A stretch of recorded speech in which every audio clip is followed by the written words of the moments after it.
Bon, on va analyser ce match, parce que ce match, il mérite qu'on le décortique calmement, pas juste en mode victoire, qualification, on avance. Le Real Madrid gagne 2-1. Le Real Madrid passe en 8e de finale de Ligue des Champions, objectif atteint, mais est-ce que ça a été un grand match? Non. Est-ce que ça a été rassurant? Pas totalement. Et c'est là que ça devient intéressant. Déjà, contexte important, pas de Mbappé. Et forcément, tout le monde attendait ce match pour observer quelque chose. Est-ce que le Real allait mieux jouer? Est-ce que l'équipe allait être plus fluide, plus compacte, plus collective? Ou est-ce que ça allait être compliqué offensivement? La vérité, elle est entre les deux. Le Real ne s'est pas transformé en machine parfaite. Mais le Real n'a pas sombré non plus. Ce qu'on a vu, c'est une équipe qui a souffert, mais qui a su survivre. Et en Ligue des Champions, survivre, c'est déjà énorme. On va commencer par le symbole de la soirée. Vinicius, encore, toujours. Il y a des joueurs qui disparaissent quand la pression monte. Et il y a ceux qui répondent. Vinicius fait partie de la deuxième catégorie. Vinicius qui vient fermer la gueule de Prestiani, les gars, en faisant la même célébration qu'il avait fait face à eux au match aller. C'est un Vinicius impliqué, un Vinicius content d'être sur le terrain, un Vinicius motivé, un Vinicius qui redevient décisif comme avant. Là, sur les 5 derniers matchs, et sur les derniers, il est clairement de retour. Et, moi je vous le dis, Vini, c'est le joueur le plus dangereux du Real Madrid.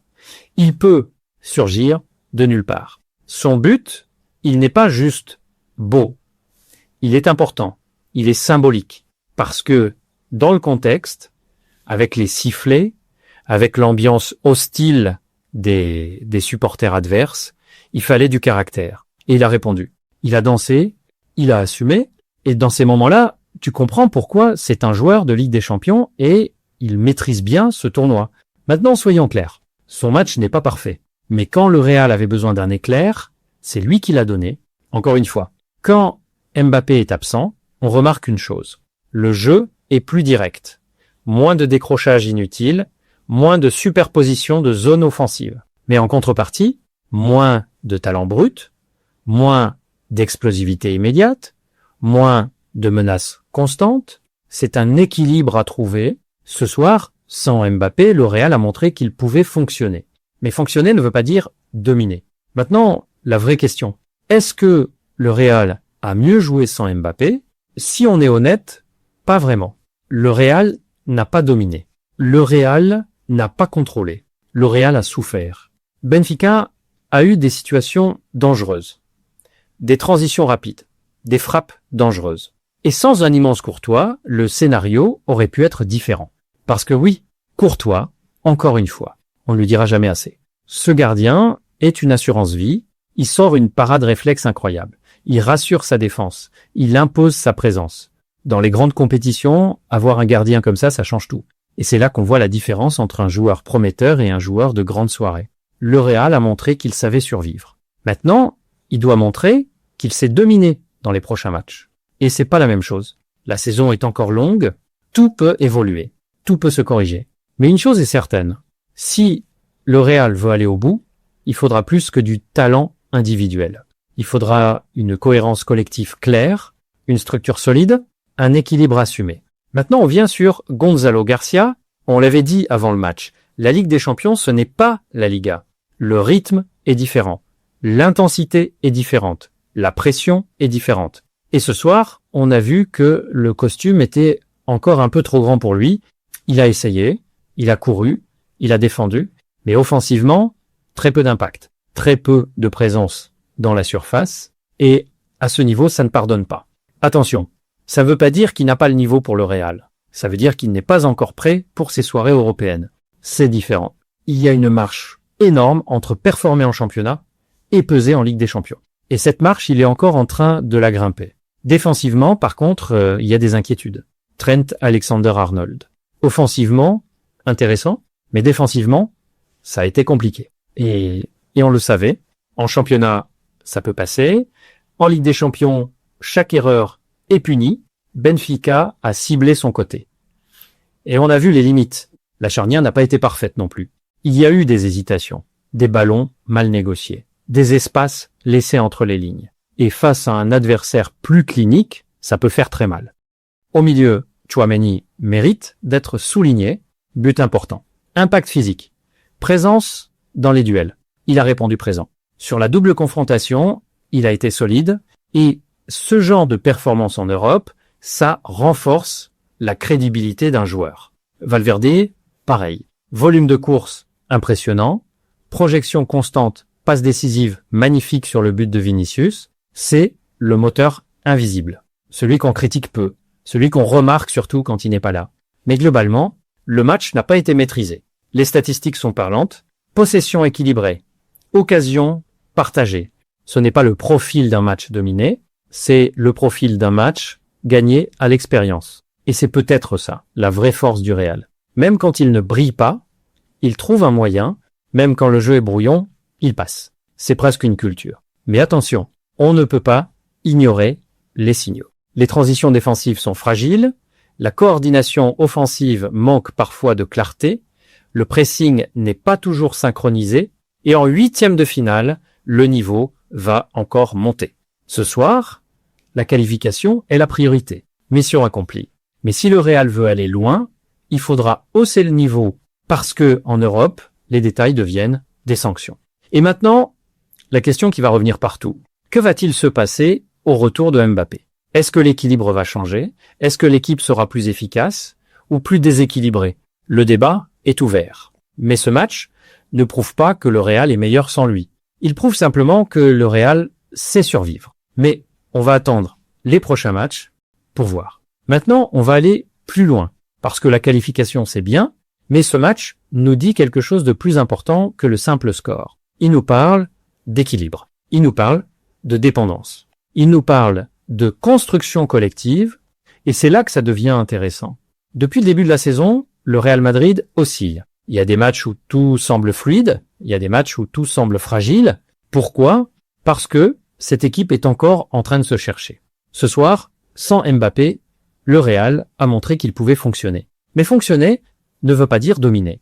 Et c'est ça la nuance. Le Real a gagné parce que Courtois a été énorme, Vinicius a été décisif, Tchouaméni a répondu présent, Valverde a été moteur, mais collectivement, c'était pas une démonstration. C'était une gestion imparfaite, et là on doit poser la vraie question.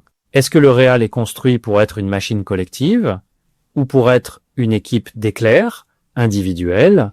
Parce qu'aujourd'hui, on est un peu entre les deux.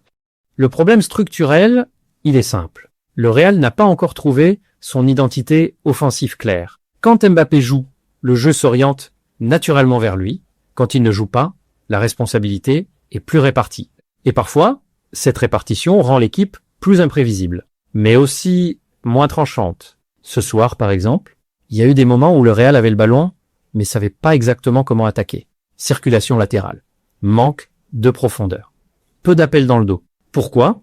Parce que Gonzalo Garcia n'est pas encore un neuf dominant, et parce que Vinicius reste un ailier naturel. Résultat, la surface n'est pas toujours occupée avec autorité. En Ligue des Champions, ça peut passer contre Benfica.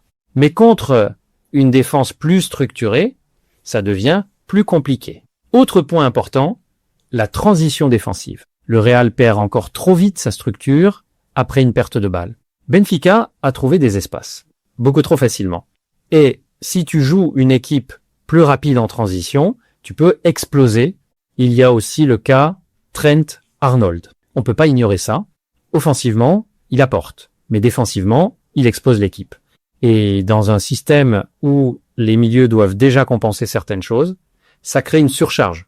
Valverde doit couvrir, Tchouaméni doit compenser, et l'équilibre devient fragile. Maintenant, parlons mentalité. Ce Real Madrid a quelque chose d'unique. Même quand il ne brille pas, il reste dangereux. Même quand il souffre, il survit. C'est presque culturel, c'est ce qu'on appelle l'ADN européen, et ça ne s'enseigne pas. Mais attention, l'ADN ne suffit pas toujours. Il faut aussi du contrôle.